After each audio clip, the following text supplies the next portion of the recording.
El pueblo donde nadie podía morir. Mi trabajo como periodista requiere que viaje constantemente. Una parte de ese trabajo consiste en publicar una columna con mitos y leyendas de pueblos pequeños. No se trata de una labor objetiva en el mundo del periodismo, pero lo disfruto mucho. O al menos así era hasta que me topé con un pueblo llamado Madero Argento. Como versaba el mito, a nadie se le permitía morir en este sitio. Lo hice mucho antes de que existiera Google Maps.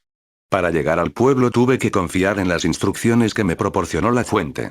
Algo dentro de mí me decía que se trataba de una broma, pero la columna en el periódico trataba precisamente de esto: comprobar o refutar la información. Preparé todo para el viaje, y tras varias horas conduciendo me encontré en un camino oculto, sucio y sin mantenimiento. Tras más de 3 horas avanzando por esta ruta, encontré un viejo letrero de madera, la primera señal de civilización. Madero Argento. Retorne ahora, se leía. A la distancia, observé lo que parecía una antigua comunidad de labranza. Era un pueblo pequeño con escasas construcciones que lucían deterioradas, así como tractores y camiones completamente oxidados y abandonados. A simple vista parecía un pueblo fantasma. Estacioné el carro a orilla de carretera y me dispuse a declarar el mito una auténtica estafa. Sin embargo, escuché que alguien me hablaba. ¿Por qué has venido?, espetó una voz débil. Inmediatamente busqué el origen de la voz. Era un anciano de apariencia frágil que se apoyaba sobre un bastón. Estaba completamente calvo y no tenía un solo diente en la boca. ¿Quién eres?, le pregunté. En medio de una situación ligeramente incómoda, decidí presentarme. ¿Por qué estás aquí?, respondió. Le mencioné que era un cazador de mitos y leyendas, y llegué hasta ese lugar gracias a las indicaciones proporcionadas por una fuente anónima. El hombre lanzó un suspiro. La ignorancia es una bendición, pero ya que has venido, tendrás aquello que viniste a buscar. En ese momento me percaté de que el anciano tenía la pierna rota. La arrastraba mientras cojeaba con mucha dificultad. Pero lo más extraño era su piel, cubierta por arañazos que parecían recientes. ¿Estás bien?, le pregunté con cierto nerviosismo. Simplemente ignoró la pregunta e hizo gestos para que lo siguiera. ¿Vives solo en este sitio? No, hay otras personas. En el suelo observé un pájaro con el torso desgarrado y los órganos expuestos. Aparentemente lo mató un gato o perro. Sin embargo, aquel animal intentó moverse a pesar de sus graves heridas. El pájaro está. Intenté decirle. El anciano observó al animal con desdén. Aquí está prohibido morir. No se permite que nada muera, respondió. Lo seguí hasta el interior de una casa antigua. Tan pronto como atravesé el marco de la puerta principal, un hedor a carne podrida asaltó mis fosas nasales. Una docena de personas, con diversos tipos de mutilación, estaban esparcidas en la sala. Sin embargo, seguían respirando. Vivían con heridas que habrían matado a cualquier ser humano. Se demostró la veracidad del mito, aunque yo no podía creerlo. Debemos solicitar ayuda, dije mientras observaba a un hombre cuyos huesos de la mano sostenían unos cuantos colgajos de piel. Eso solo empeoraría la situación, respondió el anciano. Saqué el teléfono completamente dispuesto a llamar a emergencias. Sin embargo, en aquel remoto lugar no tenía una sola barra de señal para solicitar ayuda. Siéntate, vamos a platicar. Completamente avasallado por lo que veía, no logré encontrar las palabras para formular un argumento coherente.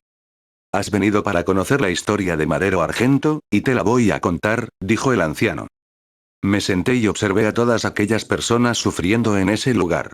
La mayoría tenía heridas tan terribles que ni siquiera les permitían hablar, y se limitaban a emitir gemidos de agonía en el lugar donde estaban sentados. Cada herida parecía reciente, como si se las hubieran hecho ese mismo día. Desde la fundación de este pueblo en 1911, nos desempeñamos como una típica comunidad agrícola. Un pueblo pequeño que no es de mucho interés para los visitantes. La mayoría nacimos y crecimos en este lugar, por lo que esas extrañas ocasiones en que alguien nos visitaba se armaba un revuelo. Era motivo de celebración. El hombre se detuvo un instante para observar su pierna rota. Entonces, en 1956 un hombre llegó a Madero Argento. A bordo de un auto de lujo y vestido con finas prendas, contrastaba demasiado con el modesto estilo de nuestro pueblo. Dijo que no venía a hacer negocios y mucho menos establecerse en la región. Simplemente quería vivir un año en nuestra comunidad. Además, prometió que cuando su visita terminara nos obsequiaría algo que jamás olvidaremos. Apenas terminó de hablar el anciano, escuché unos débiles gritos provenientes del exterior. Eran terriblemente roncos y transmitían una sensación indescriptible de agonía. Jamás dijo mucho. Se limitó a observarnos mientras continuábamos con nuestra rutina diaria, y siempre estaba dispuesto a ayudar. Se mostró como una persona educada y servicial, por lo que en el transcurso de un mes ya lo considerábamos parte de la comunidad. Pero, siempre vestía aquel maldito traje que parecía ajeno a los elementos externos. Con lluvia o bajo un terrible calor, el hombre se mostraba tranquilo y lucía impecable. Los gritos afuera se intensificaron. En medio de aquel suplicio distinguí algunos ruegos de piedad. Después, cuando terminó su año en Madero Argento, nos hizo una pregunta muy simple. ¿Qué pregunta? Le dije. ¿Quieren vivir para siempre? Se detuvo un instante y volvió a suspirar. Los gritos del fondo parecían intentar llamar mi atención, como si supieran que estaba allí. En un primer momento nos reímos de la propuesta. Aunque la muerte no era nuestra enemiga, tampoco la queríamos cerca. Tras un extenso debate, el pueblo decidió llevar la respuesta a votación.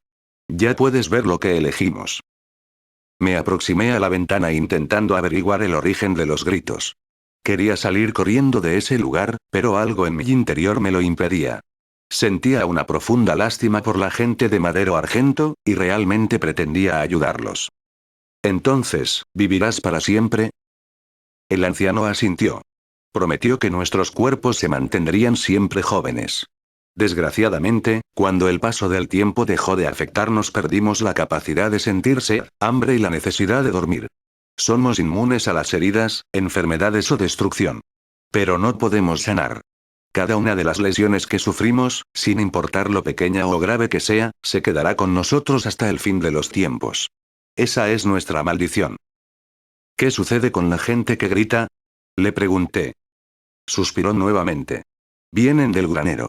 Ahí es donde mantenemos a las personas que quieren salir. ¿Salir? ¿A dónde? Algunos creyeron que podían escapar a la maldición. Destruyeron sus propios corazones y otros se aplastaron la cabeza. Estaban equivocados. No pueden morir, no se les permite hacerlo. ¿Hay algo que pueda hacer para ayudarte? ¿Existe alguna forma de detener esto? Pregunté. Soltó una carcajada. No fue una risa alegre, sino de malicia. ¿Detener? No buscamos que se detenga. Dijo. Hace 10 años, el mismo hombre que nos maldijo regresó al pueblo. No envejeció un solo día, y todavía mostraba aquella sonrisa alegre al saludar. Nos ofreció la muerte, liberar nuestras almas y salvarnos de esta terrible vida. ¿Por qué no aceptaron? Se detuvo y la sonrisa se esfumó de su rostro. Porque nos contó lo que sucede después de la muerte. Y te puedo asegurar que es un destino mucho más terrible al que estamos condenados.